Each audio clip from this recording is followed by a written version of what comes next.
Nawawala. Maabutan kaya natin yun? Yung boat ride namin papunta sa Vanishing Island, napaka-refreshing. Maganda talaga siyang gawin sa umaga na parang kailangan mo ng inspiration. Para siyang katumbas ng kape para sa amin. Halika't samahan nyo kami sa muli naming paglalakbay. Atak na!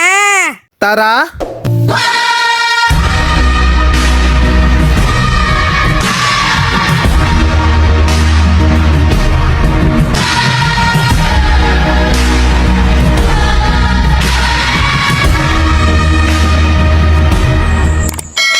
Hello! What's up? Ka-Team Jerjer! Nakarating na nga kami dito sa Vanishing Island ng Barangay Tambo, Babak. Wow! Sobrang ganda dito! Para kang nasa paraiso!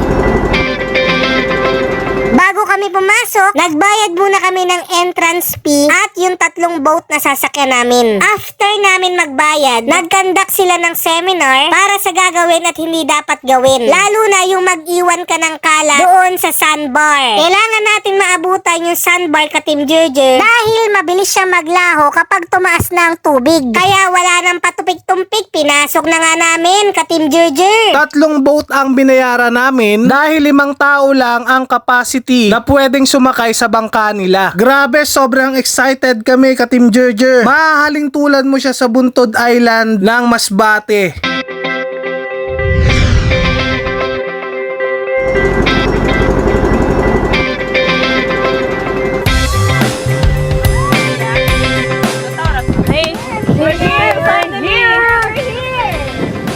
First time ko lang makakita ng sandbar. Nakakatuwa siya na kailangan mong habulin dahil magbabani siya in a while. Isa siyang malaking sandbar kapag nag-low tide. Sobrang linaw ng tubig nila dito, Ka-Team Jerjer. At isa pa sa dinadayo ng mga lokal dito, yung pangunguha na ang tawag sa Bisaya ay bahag-bahag. Para siyang itsurang ahas, pero tubig ang laman. Napakayaman din ng isla sa mga lamang dagat. Ang tawag nila ay swaki dito sa Davao. Nagkalat din sa paligid yung mga starfish, kaya matutuwa ka dito sa Vanishing Island. Marami ding mga gudyaw na nagbebenta dito ng pearl na mas mura kung ikukumpara mo doon sa Bat Cave. Dahil wala silang binabayarang pwesto, kaya mura mo lang dito mabibili yung mga iba't ibang kulay ng mga cultured pearls. Pwede mo siyang ipasalubong dito sa Metro Manila. Sure na sure ako matutuwa yung bibigyan mo nito. Tinry ko nga, Ka-Team Jerjer, nakudkudin sa ngipin ko kung ito ba ay magagasgas. Syempre, pag nagasgas siya at natuklap, ibig sabihin plastic yun. Yun yung mga nabibili sa bangketa.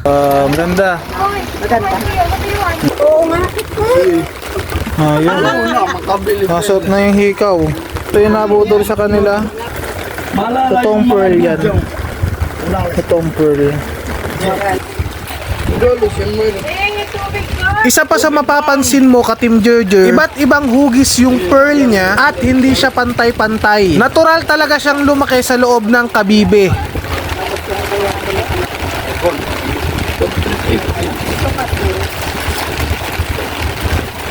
Diba? Hindi siya nasisira. So maganda yung quality ng pearl niya.